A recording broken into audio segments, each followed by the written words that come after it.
Thailand's Prime Minister Yingluck Shinawatra has told the country she will do anything to stop the violence but cannot accept the demands of protesters. However, the violence on the streets of the capital, Bangkok, appears to be getting worse. Anything I can do to make people happy, I am willing to do.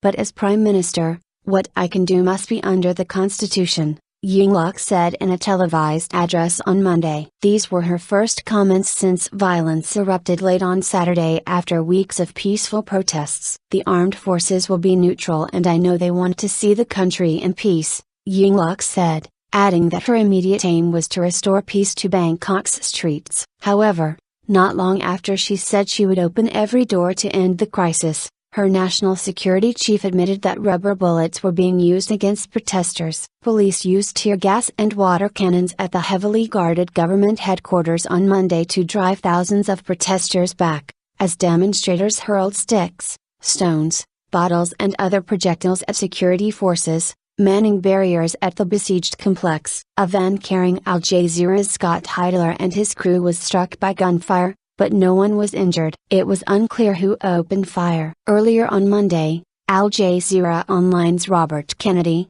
reporting from Bangkok, said that a group of protesters about 200 meters away from the government office claimed live ammunition was fired earlier in the day, showing photos of a man with what looked like a gunshot wound to the thigh, and what looked like a bullet hole that had pierced a silver truck. Thailand Bunam, 49, an anti-government protester, told Al Jazeera, "We want a revolution to be able to choose better representatives. This government is full of corruption, the political system needs to be entirely changed." Loud periodic booms rang out as tear gas canisters were launched, Kennedy said, adding that he saw medics rush a wounded man on a stretcher into an ambulance with a wound to the right side of his torso. Victory Day protests. The protesters had set Sunday as Victory Day to topple the government, but failed to achieve their goal of seizing the Prime Minister's office. The UN closed its main office in Bangkok, dozens of schools stayed empty and many civil servants did not show up at work on Monday after the unrest that rippled around the key government buildings in the capital over the weekend. In an emailed statement to its staff, the UN Security Department said that there could be violence, on Monday, on a large scale.